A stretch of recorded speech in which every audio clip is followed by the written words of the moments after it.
Hello everyone, and welcome back to Down to Earth Development. My name is Lewis Knock, and on this video today, I'm going to be discussing a few adjustments that I have made while studying at the University of Cambridge to make learning easier and more enjoyable.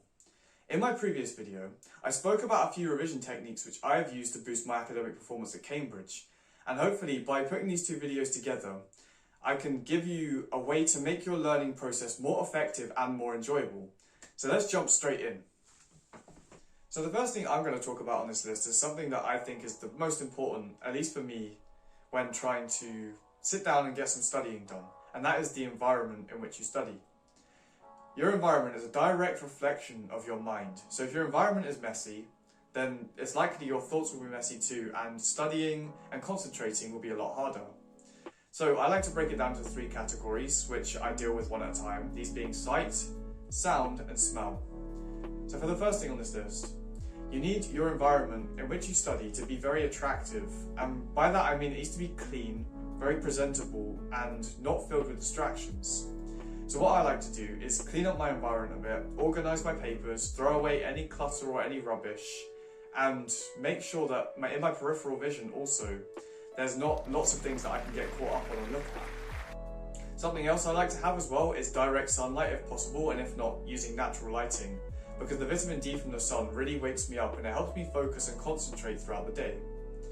I also like to remove any distractions such as phones or any sort of technological devices that can vibrate or flash up or interrupt my studying in any way, because if these distractions are nearby, it's likely if I see them go off or I hear them go off, I'm simply going to grab them out of instinct and out of habit. I'm just going to grab my phone and look at it, but that's going to take away and immediately distract me from what I'm trying to do, which is study. So the second item on this that I spoke about is sound. In terms of sound, sometimes I like to study in silence, sometimes I like to study with some background music. And if I'm feeling like I'm in a very distractible mood and it won't take a lot to set me off, I like to put on a study music playlist in the background while I study, because it gives me something to have in the back of my attention and it takes up all of my attentive space. So when I'm working and listening to the music, there's no space left for me to get caught up in distractions. And it also just makes the learning environment a little bit more engaging and attractive. So I also do like to work in silence sometimes, because sometimes working in silence, it gets you that deep level of focus, but of course this isn't always possible. So study music is a very, very good alternative. And the third thing on this list that I broke it down into is the smell. Now I find that if there are strange smells or odours that I notice while I'm working, I find it a lot harder to continue concentrating, because I'll be attracted to that smell and want to clean it up if it's a bad smell, or I want to find out what it is if it's a good smell. So I like to put on a diffuser in the background with a scent like cherry blossoms or lavender, which sort of naturally helps me to breathe deeper as well, which improves my focus, but also just gets rid of all these background odours that may occur while you're working. And these three things combined give me a very effective study environment in which it's easy for me to concentrate and it's actually engaging and interesting to be sitting down to do work. So the next thing I'm going to talk about on this list is the Pomodoro technique. For those of you that don't know, the Pomodoro technique is a way to divide your time between working and rest. So I like to do a 45 minutes work with a 15 minutes rest, and that's how I break up my time. But if you have a longer attention span, you may prefer to do 50 minutes of work with 10 minutes of rest. And for those with a shorter attention span, you may prefer 25 minutes of work and 5 minutes of rest. All of these are completely valid, and it's completely up to personal preference which you use, because they're all equally efficient. Now, the great thing about this technique is how it divides your time very clearly into time when you're allowed to engage with distractions and not work, versus time where you are supposed to be working and focusing. And I find by creating this divide and having that opportunity to engage with distractions in the near future, when I am meant to be focusing, I'm not thinking about the distractions at all, because I know I can deal with them very sort of near in the future. So I find that I concentrate much deeper and I get a lot more work done, and I'm much more efficient in my work periods than I would be if I was trying to sit down and work for like 2 or 3 or 4 hours in one go with no rest breaks included. Now, one way in which you can enhance the Pomodoro technique's methods is to also separate up the environments in which you work and the environment in which you rest. So I like to work at my desk, and I also try to separate the environment by taking my rests only at the sofa or in the bedroom. And by creating this divide, it makes you sort of attach a certain attitude towards each place. So when I'm at the desk, I know that I'm there to work, which means it's much easier for me to engage with my working mindset. Versus if I also got distracted at the desk and I played on my phone at the desk, for example, then there'd be a bit of a confusion with the mindset associated with the environment. But because I take my rest somewhere else, I don't have that confusion, which means when I come to the desk, I know I'm there to work. Now, another great thing about the Pomodoro technique is when you're taking these short rest breaks and you've just finished a set of work, the ideas from that set of work will be sitting in the back of your mind. And when you're not actively thinking about them, but those ideas are still there, as they are in these rest breaks, you may find that you're able to solve the problems a little bit more creatively, and you'll get some random ideas coming into your head about how to solve the problem during the rest break. Which means when you come back to the problem when you're doing your work set, you'll be able to solve it a lot easier and you'll be much more efficient. And the reason why this works is because your brain likes to hold ideas in the background, and when you're just thinking about something else, but you've just been doing some work, neurons will be firing that aren't necessarily related to the problems you were solving, but due to the fact that they're firing, neurons that fire together wire together, meaning that it might create a link in a synapse which joins two things that aren't related in your head right now, but they come together and form a solution to a problem that you hadn't thought about because it's much more out of the box and not as strict as just working through a method, for example, and that's one of the benefits that this will really give you.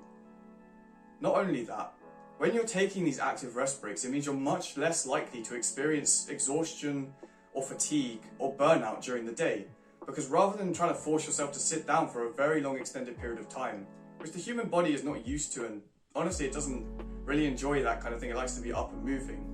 By taking these rest breaks and allowing yourself to have active time to yourself during the period in which you work, you'll find that you'll be much more energized when you do work, much more efficient, you'll get more done, and you'll technically put in less time and have more free time to yourself as well, which is great. So the final thing I'm going to talk about on this list is a lesson that I had to learn the hard way twice, and that is do not put your work above your mental and physical health and your general well-being. So during my first year and second year at Cambridge, for both of the first terms, I was piling on as much work as I could, and I was actually trying to get ahead of everyone else and sort of finish the term early and finish second term and start second term in first term. And what ended up happening is in first year, the 6th week of the 8-week terms, I was completely burnt out and unable to do anything because I was so mentally and physically exhausted. And I hadn't been taking proper care of myself, so I hadn't been going to the gym properly, I hadn't been exercising, I hadn't been taking care of my mental health, and nor had I been grooming and sort of cleaning myself properly, and left me in a really bad state. So luckily I recovered in first year. Around halfway through second term I was able to start doing work again, and I got through my exams quite well. Then I came to second year and I repeated exactly the same thing again, and this time I thought it's going to be different because I've taken the time to take care of myself, so I can do it this time. And I put in the work and I managed to get an entire term ahead. And I think around the 2nd week of second term I'd finished all of the content for the year. But the issue is, by this point I was absolutely exhausted. I'd burnt out exactly the same I had in first year. The only issue is that this time the burnout didn't last for 10 weeks. The burnout lasted for nearly 3 or 4 months. So it actually turned out I wasn't able to start doing work again until the stress and the pressure of my final exams hit me 2 weeks before I was due to start my exams. So I hadn't done work since about January time. My exams are in May, and I just started working sort of end of April and the start of May. And obviously this meant that I did not perform as well as I could have done in both second year and first year. And through both of these periods I was not exercising properly, I wasn't taking care of my mental health, and I wasn't prioritising my well-being. The difference with my third year, which I'm in now, is that when I started, I thought, okay, I want to put in the work, but this time I'm going to make sure that before I start doing the work, I'm going to schedule out time to take care of my mental health and my physical health.